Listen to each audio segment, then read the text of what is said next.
Hello welcome dear students and dear friends. एक बार पुनः आप सभी का स्वागत है ऑलवेज हमेशा की तरह मी एंड माई टॉप क्लास के अंतर्गत। यहाँ पर स्टूडेंट के बहुत ही क्रिएटिविटी के मतलब कहते हैं ना कि जिज्ञासा भरे सवाल जो आ रहे थे और बिल्कुल आना लाजमनीय है, क्योंकि ये वो समय है जहाँ आपके मन में सवाल होंगे और उसका समाधान अगर सही समय पर सही मिल जाता है तो आप उस लाइन में आगे बढ़ पाते हैं। तो बिल्कुल हम यहाँ बात करने वाले हैं। वैसे 2 सवाल तो मैंने यहाँ पर आपके सामने ही लिखे हैं।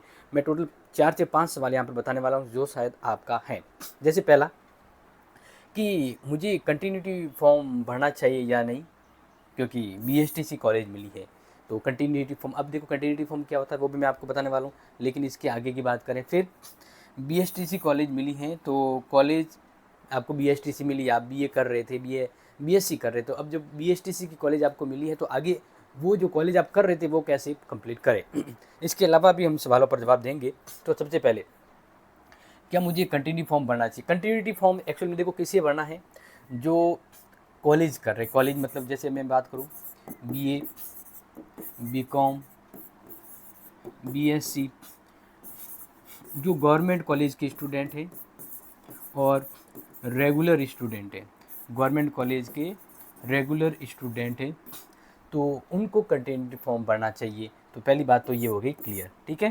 क्योंकि कंटिन्यूटी फॉर्म इसलिए जरूर होता है ताकि आप अगली सेशन में अपने कॉलेज के रेगुलर स्टूडेंट रहना चाहते हो तो अगर आप कंटिन्यूटी फॉर्म नहीं भरते हैं तो आपका एडमिशन कैंसिल हो जाएगा। पहली बात तो क्या होगा, एडमिशन क्या हो जाएगा, कैंसिल हो जाएगा, ठीक है।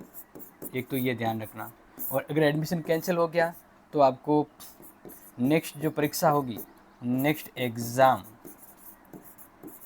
नहीं दे पाएंगे, ठीक है। अगर आप रेगुलर स्टूडेंट हैं गवर्नमेंट कॉलेज के तो ये 2 चीज़ें बचने के लिए बढ़ना होगा। चलो आगे बात करते हैं। बीएसटीसी में कॉलेज मिल गई तो कंटिन्यूटी फॉर्म भरें। मतलब मान लीजिए कोई स्टूडेंट, एग्जांपल देता हूँ कि वो बीए कर रहा था, क्या कर रहा था, बीए, मान लीजिए वो फर्स्ट सेमेस्टर का एग्ज़ाम दिया है या थर्ड सेम का एग्ज़ाम दिया है, ठीक है। और एग्ज़ाम दिया है और उसका रिजल्ट मान लीजिए भी आना है, चलो वो बात तो अलग है। अब इसी बीच उसे कॉलेज मिल गई बीएसटीसी की, तो अब उस स्टूडेंट का सवाल है क्या मैं ये कॉलेज कंटिन्यू रखूं? सवाल ये है क्या ये कॉलेज जो है वो कंटिन्यू होगी, मतलब क्या मुझे कंटिन्यूटी फॉर्म भरना चाहिए? क्योंकि कंटिन्यूटी फॉर्म होता किस लिए है, इसीलिए तो है। तो क्या मुझे कंटिन्यूटी फॉर्म भरना चाहिए क्योंकि मेरी बीए चल रही थी? तो देखिए अगर आपका फर्स्ट प्रायोरिटी है बीएसटीसी करना और कॉलेज मिली है तो आप कंटिन्यूटी फॉर्म मत भरना, कंटिन्यूटी फॉर्म मत भरना। अदरवाइज़ आप भर रहे हैं इसका मतलब तो आपको वहाँ नहीं जाना है, आपको कॉलेज करना है, ठीक है ना। अगर आपको कॉलेज ही करना और बीएसटीसी नहीं करना या कॉलेज नहीं मिली है तो आपको कॉलेज नहीं मिली है तो ये भर लीजिएगा। वैसे ध्यान रखना कंटिन्यूटी फॉर्म जो लास्ट डेट है वो आपके लगभग 22 जुलाई है। कितनी है? 22 जुलाई है। डेट आगे बढ़ने की संभावना है लेकिन फिर भी 22 जुलाई तक है, तो आप डिसीजन ले सकते हैं आपको कौन सी प्रायोरिटी कौन सी है। मान लीजिए आपकी फर्स्ट लिस्ट में नंबर नहीं आया तो सेकंड लिस्ट में आ सकता है, तो फिर वेट कीजिए, कंटिन्यूटी फॉर्म में भी वेट कीजिए और उसके लिए भी वेट कीजिए। क्लियर, समझ में आ गया? चलो नेक्स्ट सवाल कि बीएसटीसी कॉलेज मिली है, अब कॉलेज पूरी कैसे करें, कॉलेज पूरी कैसे करें, ठीक है ना। यानी आप मान लीजिए कि आपने बीएसटीसी में काउंसलिंग करवाई और बीएसटीसी में आपको कॉलेज मिली है, तो अब सवाल ये उठता है कि अब आपको वह आगे की कॉलेज कैसे करना है। क्योंकि देखो बीएसटी जो होती है वो आपके रेगुलर होती है। क्या होती है? रेगुलर होती है। तो फिर अगर आप कॉलेज करना चाहते हैं, फिर आप नॉर्मल कॉलेज करना चाहते हैं तो आप वो ओपन से कर सकते हैं। कैसे करेंगे? ओपन से करें, क्योंकि वो रेगुलर मोड में नहीं कर पाएंगे, क्योंकि एक डिग्री एक डिप्लोमा पॉसिबल नहीं है। तो इसलिए पहली दफ़ा तो यही है कि आपको बीएसटी कॉलेज मिली है तो कॉलेज ओपन करें या फिर होल्ड। सबसे बेस्ट तो यही है कि आपको कॉलेज होल्ड करनी पड़ेगी, ठीक है। आपके मन में एक सवाल और आया होगा कि सर जैसे कॉलेज मिली है तो क्या मैं रेगुलर था तो प्राइवेट हो सकता हूँ? ये सवाल है ना आपके मन में, मतलब ये वाला सवाल कि क्या रेगुलर से प्राइवेट हो सकते हैं? क्यों?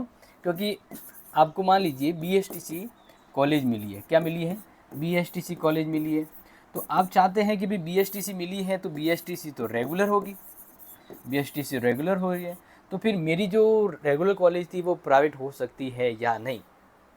ठीक है, तो अब मैं बता देता हूँ आपको। देखिए,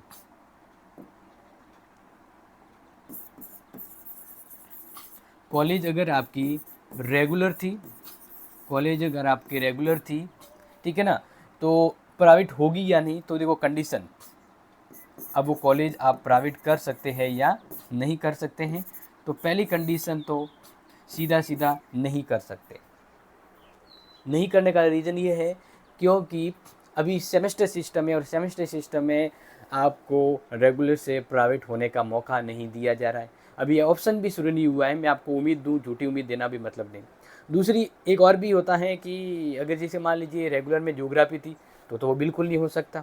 अब यहाँ पर आप यूनिवर्सिटी के कुछ स्पेशल पर्सन्स हैं और कुछ कनेक्ट हैं वहाँ पर, तो कहीं 1% पॉसिबल होता है कि वो जुगाड़ कर लें। अदरवाइज आप ध्यान रखना, BSTC कॉलेज मिली है और अपनी कॉलेज को आप रेगुलर से प्राइवेट करना चाहते हैं तो नहीं होगा। तो फिर क्या करें? तो मान लीजिए आपने जैसे फर्स्ट सेमेस्टर या सेकंड सेमेस्टर या थर्ड सेमेस्टर जो भी किया है, अब BSTC करना चाहते हो, BST कीजिए। आप बस एक कर सकते हैं, सबसे बढ़िया थिंग वो है कॉलेज होल्ड। क्या कर दो? कॉलेज होल्ड कर दो, कॉलेज को वहीं स्टॉप कर दो, वहाँ से आपका माइग्रेशन वगैरह जो है वो आप ले लीजिए। क्योंकि अब जब BSTC आपकी ख़त्म हो जाएगी तो BSTC ख़त्म होने के बाद पुनः जहाँ आपने कॉलेज ड्रॉप की थी वहीं से आगे कंटिन्यू करना।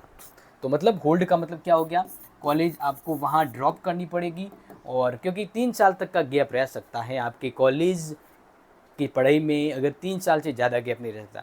तो 2 साल अगर आप BSTC ख़त्म करके ही वापस कॉलेज ज्वाइन करते तो आपकी कॉलेज हो जाएगी। तो उम्मीद करता हूँ ये आपको 3 मतलब लगभग 4-5 सवाल जो मैंने आपको बताए वो समझ में आ गए होंगे, नीट एंड क्लीन तरीके से बताए। इसके अलावा भी अगर आपके मन में कोई सवाल हैं तो ज़रूर शेयर करें, हम उसका यथासंभव उत्तर देंगे।